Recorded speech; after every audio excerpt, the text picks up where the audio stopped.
Anda masih mendengarkan kami, Pro 1 RRI Jambi.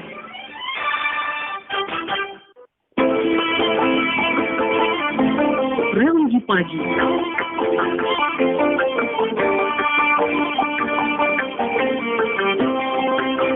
Assalamualaikum warahmatullahi wabarakatuh. Alhamdulillahirabbil alamin. Pendengar, kembali kita bersama untuk dialog religi pagi kerjasama RRI Jambi dengan kantor wilayah Kementerian Agama Provinsi Jambi. Bersama kami sudah tersambung di ujung telepon ini ada Ustadz kita, ada Ustadz Haji Miftahul Huda MPDI. Assalamualaikum Pak Ustadz. Waalaikumsalam warahmatullahi wabarakatuh. Oke, sebentar, kenapa ini? Ya. Waalaikumsalam warahmatullahi wabarakatuh. Baik. Iya. Assalamualaikum Pak Ustadz. Waalaikumsalam warahmatullahi wabarakatuh. Baik, terima kasih Pak Ustadz. Ini sudah bersama untuk dialog religi pagi. Kita akan memperbincangkan topik problema haid pada wanita, begitu ya Pak Ustadz ya? Iya, insyaallah. Insyaallah. Baik, dan nantinya Anda bisa berinteraksi bersama kami di nomor telepon 0741634482. Tapi di awal mari kita simak tausiah dari Ustadz kita, Ustadz Haji Miftahul Huda MPDI. Silakan Pak Ustadz. Bismillahirrahmanirrahim. Alhamdulillahirabbil alamin wa bihi nasta'in wa ala umuri dunya waddin wa salatu wassalamu ala sayyidil anbiya'i wal mursalin wa ala alihi wa ashabi ajma'in. Rabbi syrah li sadri wa yassir li amri wa hlul 'uqdatam min lisani yafqahu qawli, amma ba'du.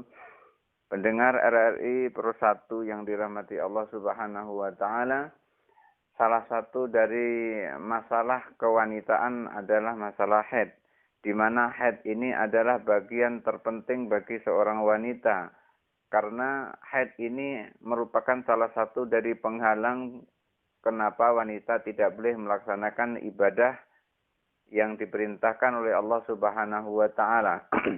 Untuk itu Rasulullah SAW pernah menyampaikan bahwa wanita itu adalah orang yang ibadahnya tidak sempurna.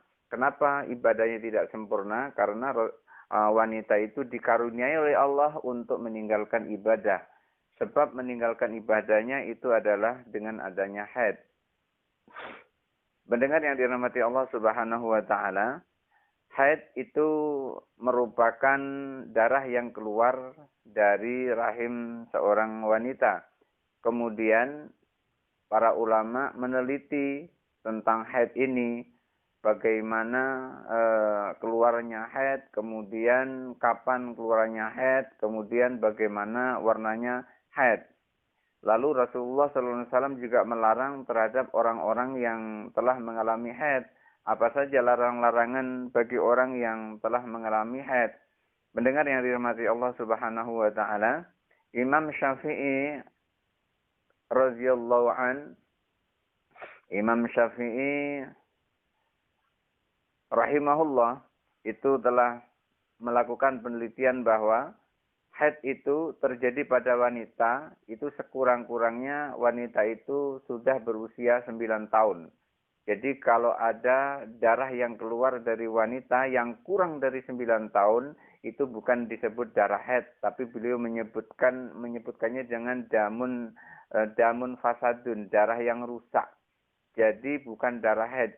Ketika ada wanita yang umur belum 9 tahun telah mengeluarkan darah, maka wanita itu belum wajib sholat, wanita itu belum wajib puasa karena darah yang keluar itu. Kenapa demikian? Karena itu adalah darah rusak. Misalnya umur 7 tahun mengeluarkan darah, itu bukan darah haid, tapi itu adalah darah rusak. Itu beliau menyampaikan seperti itu.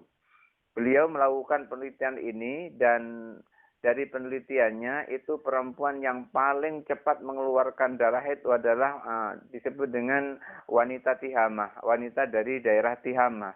Wanita dari daerah tihamah ini rata-rata mereka mengeluarkan darah haidnya yang pertama sekali pada umur 9 tahun. Jadi kemudian beliau menetapkan apabila ada wanita yang mengeluarkan darah haid kurang dari umur 9 tahun, itu bukan disebut dengan darah haid, tapi itu disebut dengan darah rusak. Kemudian setelah kita mengetahui berapa umur yang pertama sekali aqallu sinni, Umur yang pertama sekali semuda-mudanya umur untuk mengeluarkan darah haid adalah 9 tahun. Yang perlu kita ketahui juga kapan atau warna darah haid itu seperti apa. Rata-rata dari penjelasan para ulama, warna darah haid itu adalah berwarna merah kehitam-hitaman. Tetapi ketika keluarnya itu hanya satu warna seperti merah saja, maka itu disebut dengan darah haid. Kenapa demikian? Karena darah yang keluar dari wanita itu bisa bermacam-macam warnanya. Ada warna kemerah-merahan, merah terang, ada warna kehitam-hitaman, dan ada warna kekuning-kuningan. Itu katanya seperti itu. Karena saya sendiri juga belum pernah mengalami, jadi nggak tahu. Tapi dalam penjelasan dalam kitab-kitab seperti itu. Warna darah haid itu adalah bisa merah terang, bisa merah kehitam-hitaman, bisa merah kekuning-kuningan. Tapi yang masyhur warnanya adalah merah kehitam-hitaman. Kemudian, kenapa kok kita harus tahu apakah tidak semua darah yang keluar itu adalah haid? Pendengar yang dirahmati Allah Subhanahu wa taala, karena kadang-kadang wanita itu mengalami keluar darah itu tidak cukup 1 hari, 2 hari, dan bahkan bisa sampai 1 bulan, atau bisa jadi 2 bulan, 3 bulan darahnya keluar terus tanpa hentinya. Artinya pagi keluar dikit, kemudian nanti sore keluar dikit, malam keluar dikit, tapi begitu terus. Walaupun hanya secolet-secolet, tapi keluar terus begitu selama 1 bulan. Lalu bagaimana apabila ada wanita yang mengalami seperti ini? Bagaimana? Kapan dia sholat? Kapan dia puasa? Apa selama 1 bulan tidak sholat? Atau selama satu bulan itu nggak berpuasa? Pendengar yang dirahmati Allah Subhanahu wa taala, ini yang menjadi problematika. Lalu yang mana darah haidnya itu? Nah, di sini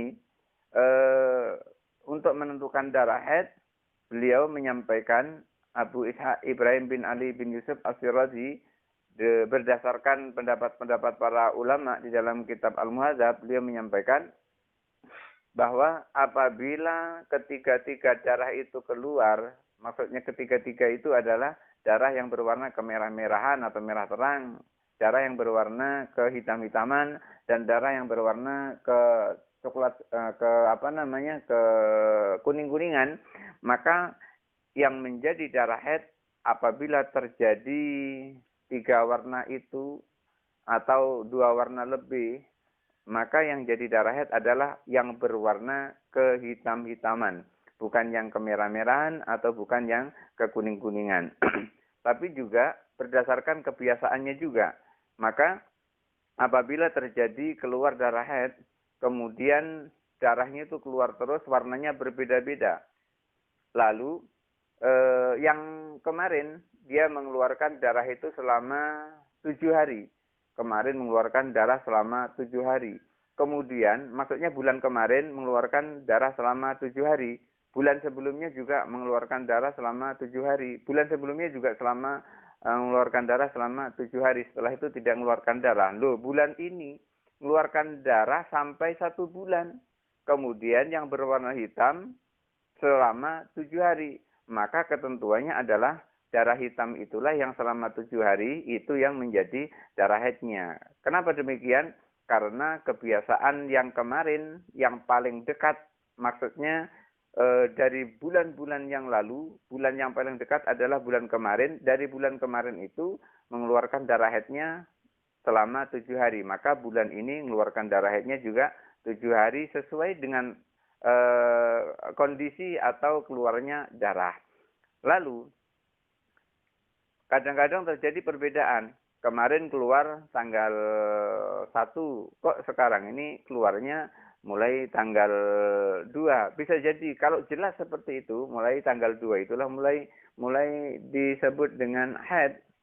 Bukan harus tanggal 1, karena tanggal 1 belum haid. Hanya saja, kalau terjadi bulan kemarin biasa mengeluarkan darah haid itu adalah tanggal 5 misalnya gitu. Biasanya bulan kemarin mengeluarkan tanggal haid, mengeluarkan haid itu pada tanggal 5. Nah, sekarang ini mulai tanggal 1 keluar darah terus sampai tanggal 30. Lalu bagaimana ini menentukan darah haidnya? Darah haidnya disesuaikan dengan kebiasaan bulan kemarin. Begitu beliau menyebutkan di dalam kitab Al-Muhadzabnya. Jadi memang agak ruwet. Kalau haidnya normal itu gampang dipasati, gampang diperhatikan. Artinya memang betul-betul keluar darah kemudian berhenti darahnya, itu disebut dengan darah haid. Tapi kalau darah haidnya itu misalnya 1 bulan keluar, bulan berikutnya masih keluar lagi, bulan berikutnya keluar lagi, itu bukan disebut dengan darah haid, tapi itu sudah bercampur dengan damul istihadah, darah penyakit. Lalu rata-rata ulama menyebutkan yang disebut dengan darah haid itu adalah darah yang sekurang-kurangnya keluar 1 hari 1 malam, 1 hari 1 malam, dan selama-lamanya adalah 15 hari. Jadi kalau tanggal 1 keluar darah pagi-pagi, kemudian sore keluar darah, malam keluar darah, maka tanggal 2 tidak keluar darah lagi, maka tanggal 2 itu dia harus mandi, kemudian sholat, dan di bulan kalau itu terjadi di bulan Ramadan, dia pun berpuasa. Tetapi ketika tanggal 1 keluar darah, tanggal 2 masih 3, masih 4, masih 5, masih 6, masih 7, masih 8, masih 9, masih 10, masih 11, masih 12, masih 13, 14, 15, maka tanggal 15 ini adalah tanggal terakhir yang disebut dengan mengeluarkan darah haid. Tanggal 16 dia harus mandi. Lalu bagaimana kalau masih mengeluarkan darah? Kalau ia masih mengeluarkan darah, ia harus tutup jalan keluarnya darah itu sehingga tidak menetes, lalu dia sholat. Tapi tidak perlu mandi, cukup wudhu saja. Kenapa demikian? Karena darah haidnya itu adalah darah yang sudah keluar 15 hari sebelumnya. Jadi hari yang ke-16 itu disebut damul istihadah, darah penyakit. Inilah problematika wanita yang mungkin saja bisa terjadi. Dan ketika ini terjadi, kalau tidak tahu kan bingung. Masa aku haid kok selama 1 bulan, 2 bulan, 3 bulan, 4 bulan. Ini bagaimana? Nah, ini yang terjadi pada wanita. Kemudian, orang-orang yang haid itu nggak boleh apa saja sih? Orang-orang yang haid itu, yang pertama, dia tidak boleh melaksanakan sholat. Jadi orang yang haid itu tidak boleh melaksanakan sholat. Sebagaimana sabda Nabi SAW ketika menyampaikan kepada salah satu dari istrinya, beliau menyampaikan, "Idza aqbaltil haidha fada'i sholata." Apabila kamu menemui haid, maka tinggalkan sholat. Artinya orang yang haid itu tidak boleh melakukan sholat. Kemudian, apakah sholatnya itu yang ditinggalkan itu harus diqadha? Tidak, karena Rasulullah SAW juga menyampaikan kepada istrinya yang bernama Aisyah. Rasulullah menyampaikan kepada Aisyah, kemudian Aisyah menyampaikan kepada kita semua, kunna nahidhu inda Rasulillah SAW, fala naqdis salata wala nu'maru bil qadha'i. Jadi Aisyah radhiyallahu anha menyampaikan kepada kita bahwa dulu kami pernah mengalami haid di zaman Rasulullah SAW, kemudian kami tidak melakukan sholat, tetapi kami tidak disuruh untuk mengqadha sholat. Artinya ketika sholat kita tinggalkan pada saat haid, maka orang itu tidak wajib mengqadha sholatnya. Dan juga apa yang tidak boleh dilakukan oleh orang yang haid. Yang tidak boleh dilakukan oleh orang yang haid adalah berpuasa di bulan Ramadan atau berpuasa apa saja tidak boleh dilakukan pada saat orang itu mengalami haid. Juga riwayat dari Aisyah, kunna nu'maru bi qadha'i shaumi wa la nu'maru bi qadha'i sholati. Kami diperintahkan untuk qadha puasa, tetapi tidak diperintahkan untuk qadha sholat. Artinya orang yang melakukan atau sedang mengalami haid tidak boleh melakukan puasa, tetapi puasa harus diqadha. Kalau sholat tidak perlu diqadha, kalau puasa itu harus diqadha. Kemudian apa lagi yang tidak boleh? Yang tidak boleh dilakukan oleh orang yang mengalami haid adalah tawaf di Masjidil Haram. Maka orang yang pada saat keluar darah haid tidak boleh melakukan tawaf, harus ditunggu sampai bersih. Lalu bagaimana kalau melakukan ibadah haji? Melakukan ibadah haji boleh kecuali tawaf. Jadi tawaf itu adalah salah satu rangkaian dari ibadah haji. Maka ketika orang mau ibadah haji kemudian dia mengalami haid, maka tunggu haidnya berhenti baru melakukan tawaf. Tawaf boleh dilakukan, tetapi syaratnya harus telah suci dari haid. Lalu apalagi yang tidak boleh dilakukan oleh orang yang haid itu? Yang tidak boleh dilakukan oleh orang yang haid itu adalah membaca Al-Quran. Jadi tidak boleh membaca Al-Quran. Kenapa? Karena Rasulullah SAW pernah menyampaikan, la yakra'ul junubu walal haidu syai'an minal Qur'ani. Tidak boleh orang junub dan orang haid itu membaca sesuatu apapun dari Al-Quran. Jadi tidak boleh membaca Al-Quran. Itu orang haid tidak boleh membaca Al-Quran. Apalagi tidak boleh membawa atau memegang mushaf. Tidak boleh memegang Al-Quran. Karena Allah Subhanahu wa taala berfirman, la yamassu illal mutahharun. Tidak boleh menyentuh Al-Quran kecuali yang suci. Jadi orang yang haid tidak boleh menyentuh Al-Quran. Lalu bagaimana ketika ingin tawaf di masjid? Ingin tawaf, ingin duduk-duduk lama-lama di masjid. Juga tidak boleh. Orang yang lama-lama duduk di masjid atau iktikaf di masjid, itu syaratnya harus suci. Maka orang yang haid tidak boleh tawaf di masjid. Rasulullah menyampaikan, la uhillal masjidu li junubin wala li haidin. Masjid tidak dihalalkan untuk orang yang junub dan untuk orang yang haid. Tetapi kalau hanya lewat saja tidak apa-apa, tapi dengan syarat harus aman, darahnya netes di dalam masjid. Ketika lewat saja, misalnya ngantarkan minuman, itu boleh. Kemudian apalagi yang tidak boleh untuk orang yang haid itu? Yang tidak boleh adalah watok atau hubungan suami istri. Ketika perempuan itu telah mengalami haid, maka pada saat mengalami haid itu dia tidak boleh berhubungan dengan suaminya, karena Allah Subhanahu wa taala telah menggarisbawahi fa'tazilun nisaa fil mahid, maka jauhilah perempuan pada saat dalam keadaan dia haid. Fala taqrabuna hatta yathurna, jangan kamu dekat-dekati ia sampai dia dia suci. Fa idza tatahharna fatuhunna min haitsu amarakumullah. Kalau sudah suci, sudah mandi, maka dekati ia, datangi ia semaumu seperti yang Allah perintahkan kepadamu. Jadi itulah larangan-larangan bagi orang yang mengalami haid.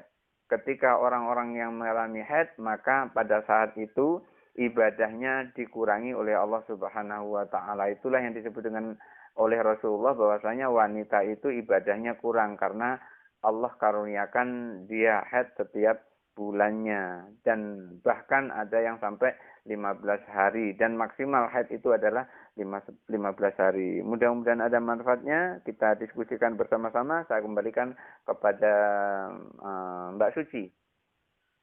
Iya, baik. Silakan mendengar di nomor telepon kami 0741634482 bersama Ustadz Miftahul Huda. Assalamualaikum. Waalaikumsalam warahmatullahi wabarakatuh. Pak Ujang, sehat? Alhamdulillah. Alhamdulillah. Silakan Pak Ujang. Oh iya, ini mungkin di luar tema sedikit, Mbak Haji. Iya, silakan. Saya juga belum pernah mengalami ini. Iya. Mungkin untuk RRI saya minta request sedikit tema itu, belum pernah saya dengar sejak RRI. Iya, boleh. Apa itu Pak Ujang? Nanti tolong sehari 2 hari depannya. Temanya itu tuh kisah iblis nanti di akhirat, nanti dia naik di atas mimbar khutbah itu. Luar biasa Ruji ya, tolong ya. Yang apa dia mengatakan kenapa mengikuti saya begitu ya. Itu luar biasa, menambah keimanan kita kan, menambah kita lebih takut lagi gitu. Ya, Assalamualaikum Ustaz. Waalaikumsalam. Mungkin saya sedikit luar temanya Ustaz. Iya, boleh. Saya minta Ustaz itu tolong, saya pengen dengar kisahnya itu tuh dulu di Al-Quran tentang iblis nanti naik atas mimbar itu saat khutbah itu, sedikit aja mukadimahnya lah. Ya. Baik. Mudah-mudahan kita jangan sampai kita mendengarnya di akhirat nanti, di dunia nggak pernah dengar ceramah dari Ustaz. Itu aja. Assalamualaikum warahmatullahi wabarakatuh. Waalaikumsalam warahmatullahi wabarakatuh. Pak Ujang, di Kampung Manggis, kisah itu ada di dalam Al-Quran ya Pak Ustadz ya? Iya, cuman kisah itu belum pernah saya baca itu. Oh gitu. Baik, iya. Kita skip dulu mungkin ya pertanyaannya Pak Ustadz ya. Baik. Penelpon kita, Assalamualaikum. Assalamualaikum warahmatullahi wabarakatuh, Kak Ci. Amin, silakan. Assalamualaikum Pak Ustadz. Waalaikumsalam warahmatullahi wabarakatuh. Bagaimana bagi wanita yang mendengar ada orang meninggal, dia lagi haid, lalu dia baca inna lillahi wa inna ilaihi raji'un, atau kakinya tersandung batu atau apa, dia mengucapkan astagfirullahaladzim, atau dia mendapat nikmat dibawa suaminya ikan, alhamdulillah besar kali ikannya bang. Sedang dia lagi haid Ustaz, apakah termasuk dilarang juga? Ya karena dia tidak menyentuh Al-Quran. Ada ulama yang mengatakan menyentuh Al-Quran dengan lidi atau dengan sesuatu boleh, asal tidak menyentuh dengan jari. Ini bagaimana kedudukan orang haid semacam ini? Terima kasih Ustaz, terima kasih, mohon maaf. Assalamualaikum warahmatullahi wabarakatuh. Waalaikumsalam warahmatullahi wabarakatuh. Mungkin saya titip pertanyaan juga nih, kayaknya mirip-mirip nih Pak Ustadz. Boleh nggak kita baca Quran di HP pada saat lagi haid? Kan bukan Quran, tapi HP. Gimana Pak Ustadz? Mungkin silakan. Iya, baik. Nah, di sini yang dilarang oleh Rasulullah SAW adalah qiraatul Quran. Jadi tidak boleh kita membaca Al-Quran. Jadi konotasi membaca itu artinya melihat tulisan. Karena pada saat Al-Quran turun, itu kan Al-Quran oleh sahabat ditulis di pelepah kurma, ada yang di kulit-kulit binatang gitu kan. Nah, jadi di situ orang yang ketika melihat tulisan itu kemudian berbunyi sesuai dengan tulisan itu namanya membaca. Jadi di sini adalah kaidah atau disebut dengan pengertian secara bahasa membaca itu apa? Artinya membaca itu melihat sesuatu ada pada tulisan kemudian membunyikan tulisan itu melalui lisannya. Maka yang namanya membaca tulisan Al-Quran, nah itu tidak boleh yang di situ tulisan Al-Quran. Walaupun di HP begitu ya Pak Ustadz ya, baca juga artinya ya? Iya, karena membaca juga artinya. Masalahnya apa? Ketika HP dibuka, maka yang kita buka itulah sesuatu yang ada pada HP itu namanya sedang apa? Sedang membaca Al-Quran. Karena apa? Yang dibaca di dalam HP itu adalah tulisan-tulisan Al-Quran, dan di situ adalah susunan Al-Quran mulai dari juz 1 sampai juz 30. Kemudian ketika ditutup aplikasi itu apa namanya? HP. Jadi pada saat kita ingin membaca Al-Quran di HP, sebaiknya kita juga disunahkan untuk berwudu juga. Kalau Al-Qurannya yang dibaca, yang dibuka. Tapi kalau HP-nya, memegang HP itu tidak disunahkan untuk berwudu sama sekali. Nah, tetapi ketika kita mau mengaji, karena tulisan-tulisan Al-Quran yang ada di situ, maka kita disunahkan untuk berwudu. Nah, lalu bagaimana dengan seorang perempuan yang ketika dia mendengar orang meninggal lalu mengucapkan inna lillahi wa inna ilaihi raji'un? Itu namanya bukan membaca tapi mengucapkan. Berarti di situ kalimat-kalimat Al-Quran itu dibawa pada zikir. Artinya tidak membaca Al-Quran tapi berzikir dengan ayat-ayat Al-Quran. Boleh, tidak apa-apa. Seperti umpamanya kita mau makan, ya tetap masih boleh. Kita mau makan dalam keadaan haid, Bismillahirrahmanirrahim. Allahumma barik lana fima razaqtana wa qina adzabannar. Boleh, enggak apa-apa. Yang tidak boleh itu adalah memegang Al-Quran dan membacanya. Artinya ini ada Al-Quran, ada tulisannya, dibuka, dilihat tulisannya, kemudian dibaca. Itu namanya membaca Al-Quran. Tapi kalau Al-Quran itu dijadikan zikir umpamanya, itu ulama berbeda pendapat. Ada yang mengatakan boleh, ada yang mengatakan tidak boleh. Kalau kepepetnya sekali karena sudah kebiasaan, jadi nggak apa-apa. Satu contoh. Kalau menurut Syekh Abdul Qadir Jailani, ketika seseorang itu junub atau harus wajib mandi, maka dihindarkan dia jangan sampai membaca ayat kursi, jangan sampai membaca Qul huwallahu ahad, karena begini, bisa jadi kita kan diajarkan itu. Kalau kita mimpi buruk, kita disuruh untuk meludah ke kiri sebanyak 3 kali. Kemudian kita minta kepada Allah, berdoa kepada Allah agar mimpinya itu tidak terjadi. Mimpinya itu cukuplah, mimpi buruknya cukup di dalam mimpi saja. Kemudian pada saat kita meludah ke kiri sebanyak 3 kali, kita disuruh membaca ayat kursi 1 kali. Kemudian disuruh membaca qul huwallahu ahad 3 kali, qul a'udzu birabbil falaq 3 kali, qul a'udzu binanas 3 kali. Nah, orang yang boleh melakukan itu adalah orang yang tidak dalam keadaan junub. Artinya malamnya tidak berhubungan suami istri atau tidak datang bulan. Nah, artinya ada ulama yang mengatakan tidak boleh. Ada ulama yang mengatakan boleh. Karena yang namanya membaca itu adalah melihat. Lalu bagaimana kalau itu adalah merupakan ayat-ayat Al-Quran yang panjang, ayat-ayat Al-Quran yang panjang, itu sebaiknya dihindarkan.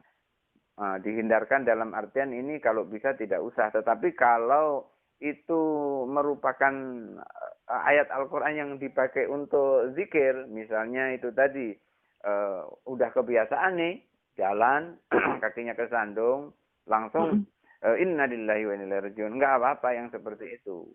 Jadi yang dilakukan oleh ibu-ibu atau para wanita yang seperti itu tidak masalah. Artinya ketika ulama menentukan itu boleh, ya tidak apa-apa. Walaupun ada ulama yang mengatakan tidak boleh itu karena terlalu hati-hati. Lalu bagaimana ketika ada Al-Quran terbuka sementara kita dalam keadaan haid atau dalam keadaan junub, kita tidak boleh megang Al-Quran. Boleh kita menutupnya dengan kayu atau menutupnya dengan apa yang sesuatu yang kita tidak menyentuh langsung dengan Al-Quran itu. Penjelasan dalam kitab-kitab fikih seperti itu. Jadi yang disampaikan oleh Bapak tadi, oleh yang penelpon tadi itu memang memang tepat gitu. Baik, penelpon kita kembali Pak Ustaz. Assalamualaikum.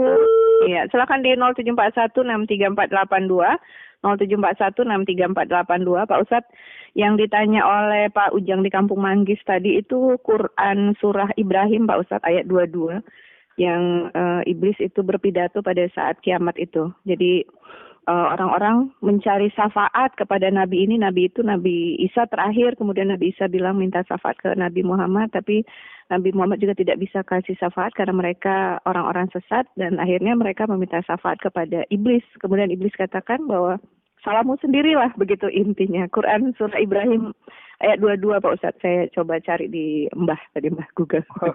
Mungkin nanti kapan-kapan bisa kita perbincangkan ya Pak Ustadz ya. Betul. Ibrahim ayat 22 Pak Ustadz. Baik, Assalamualaikum. Assalamualaikum warahmatullahi wabarakatuh, Mbak Uci. Pak Zuhdi. Perumnas Mulia. Silakan. Assalamualaikum Pak Ustaz. Waalaikumsalam warahmatullahi wabarakatuh. Ini masalah sholat inilah Pak Ustaz. Ini tanya ke Pak Ustaz ini. Kemarin sholat Jumat itu, waktu sudah naik mimbar yang disalam, satu azan. Azan itu belum selesai, ada jamaah sholat ini sunat. Apa boleh kerja itu? Itu yang saya tanyakan. Terima kasih. Assalamualaikum. Waalaikumsalam warahmatullahi wabarakatuh. Silakan Pak Ustaz.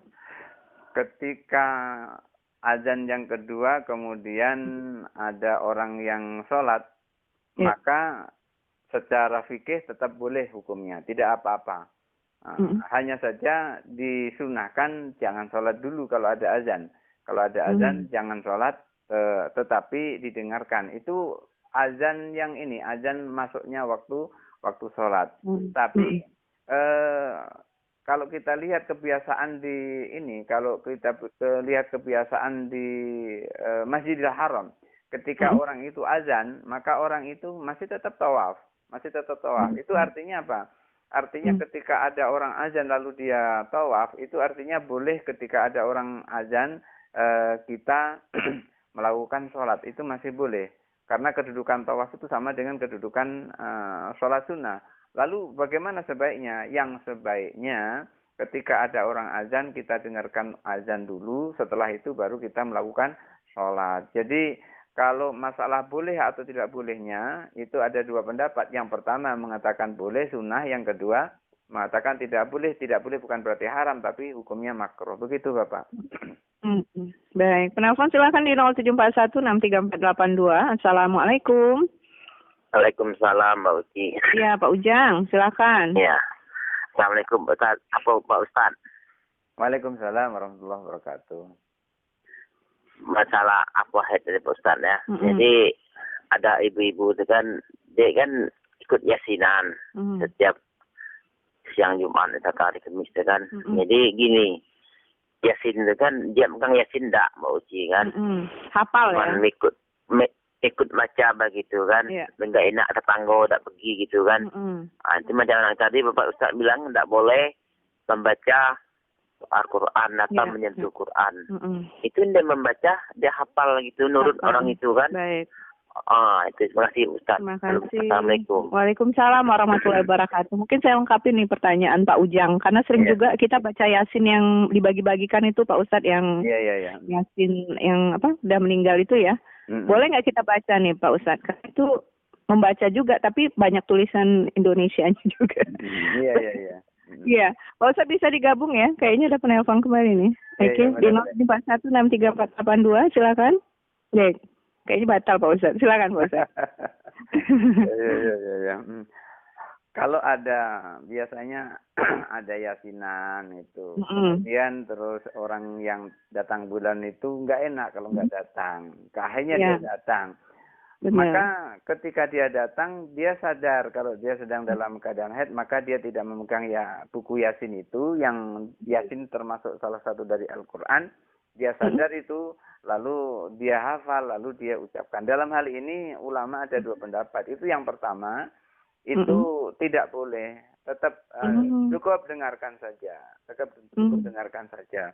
Kemudian yang ulama yang berikutnya, yang kedua itu boleh tidak apa-apa. Karena apa? Karena dia itu tidak membaca. Jadi dia dihukumi dengan zikir. Kalau kita berzikir, itu boleh-boleh saja. Termasuk membaca Al-Quran itu adalah zikir. Nah, pada saat orang yang datang haid, tidak boleh zikir dengan cara membaca Al-Quran. Tapi kalau Al-Quran tidak dibaca dan dia hafal dengan Al-Quran itu, maka boleh dia berzikir dengan Al-Quran itu. Kalau saya nih ditanya, kalau saya cenderung yang mana? Kalau saya cenderung yang tidak boleh. Artinya ketika ada orang yang datang bulan, misalnya saya perempuan, kemudian saya datang bulan, saya tidak usah membaca surah Yasin, saya cukup dengarkan saja surah Yasin, kemudian nanti pas dibagi makanannya baru saya ikut makan, begitu.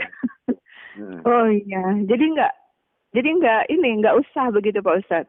Iya, nggak usah ikut baca Yasin, walaupun nggak lihat, nggak baca, nggak pegang surah Yasin itu. Itu kalau saya gitu kan, saya dapat yang seperti itu. Iya. Penelpon terakhir nih Pak Ustadz. Assalamualaikum. Assalamualaikum. Assalamualaikum. Waalaikumsalam. Iya, dengan siapa? Hamba di Betung. Di Betung. Betung, silakan Bapak di Betung. Ya, saya mau menanyakan masalah sholat sunat. Ya.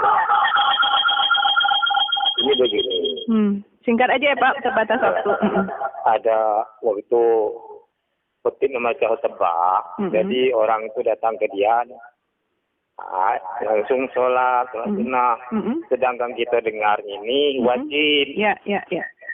Jadi macam mana lapan Ustaz? Terima kasih Bapak. Assalamualaikum warahmatullahi wabarakatuh. Assalamualaikum warahmatullahi wabarakatuh. Sudah khotbah Pak Ustadz, baru dia sholat sunnah, silakan. Oh gitu, ya.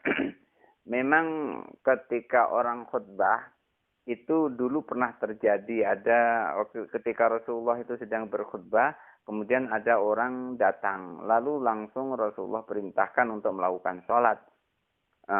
Artinya boleh saja pada saat khotib sedang berkhutbah, kemudian kita sholat sunnah, tidak apa-apa. Itu adalah seorang yang melakukan sholat Jum'ah dan masbuk. Artinya ketinggalan, tidak dari awal. Pada saat khutbah dia baru nyampe. Maka pada saat itu dia langsung sholat sunnah, tahiyatul masjid umpamanya, atau sholat sunnah yang lain karena memang itu disunahkan, maka itu hukumnya tidak apa-apa. Nanti setelah itu baru dengar khutbahnya. Memang mendengarkan khutbah itu merupakan salah satu dari sholat Jumat itu. Iya, dari sholat Jumat itu. Jadi intinya tidak apa-apa, dan memang dulu pernah ada sahabat yang datang pada masa Rasulullah, kemudian Rasulullah Rasulullah suruh ia sholat pada saat Rasulullah itu sedang naik di atas mimbar dan membaca khutbahnya. Pada saat berkhutbah itulah orang itu disuruh oleh Rasulullah untuk melakukan sholat. Begitu Mbak Uci. Baik Pak Ustadz, tanpa terasa nih kita terbatasi oleh waktu ya Pak Ustadz. Iya. Baik Pak Ustadz, mungkin di akhir ada yang mau disampaikan, silakan. Pendengar RRI Jambi Pro 1 yang dirahmati Allah Subhanahu wa taala, salah satu yang menghalangi seorang wanita ibadah adalah datangnya haid. Ketika orang yang telah mengalami datang haid, maka orang itu tidak boleh melakukan sholat, orang itu tidak boleh puasa, orang itu tidak boleh membaca Al-Quran, orang itu tidak boleh menyentuh Al-Quran, orang itu tidak boleh tawaf di Masjidil Haram, orang itu boleh masuk masjid tetapi hanya sekedar lewat, tapi dengan syarat harus bisa menjaga jangan sampai darahnya itu menetes keluar mengotori masjid, dan juga tidak boleh iktikaf. Itulah larangan-larangan yang tidak boleh dilakukan oleh orang yang sedang mengeluarkan darah haid. Maka apabila orang-orang yang mengeluarkan darah haid itu melanggar larangan-larangan itu, bukan pahala yang dia dapat, justru malah dosa. Umpamanya ada seorang yang sedang datang bulan, kemudian dia wudhu, lalu dia melakukan sholat duha. Sholat duhanya itu bukan malah mendapat pahala, justru malah mendapat dosa, karena itu ada larangan. Larangan artinya itu adalah haram. Haram itu dikerjakan mendapat dosa, ditinggalkan mendapat pahala. Artinya orang yang haid itu ibadahnya itu sama dengan ibadahnya orang yang tidak haid. Selama dia haid, maka dia tidak boleh sholat. Dia sudah mendapat pahala seperti pahalanya orang yang sholat kalau dia bisa mencegah perbuatan yang dilarang seperti melakukan sholat, berpuasa, dan seterusnya. Jadi nggak usah khawatir, saya ini kok di bulan Ramadan nggak puasa karena datang bulan. Pahalanya ketika dia membayar di bulan yang lain itu sama dengan pahalanya ketika dia berpuasa di bulan Ramadan. Mudah-mudahan Anda manfaatnya. Wallahu muwaffiq ila aqwamit thoriq. Wassalamualaikum warahmatullahi wabarakatuh. Waalaikumsalam warahmatullahi wabarakatuh. Terima kasih Pak Ustadz untuk bersama RRI Jambi di Religi Pagi. Pendengar, demikian kebersamaan kita dengan Ustadz Haji Miftahul Huda MPDI. Saya Suci Rahayu dan wassalamualaikum warahmatullahi wabarakatuh. Religi Pagi.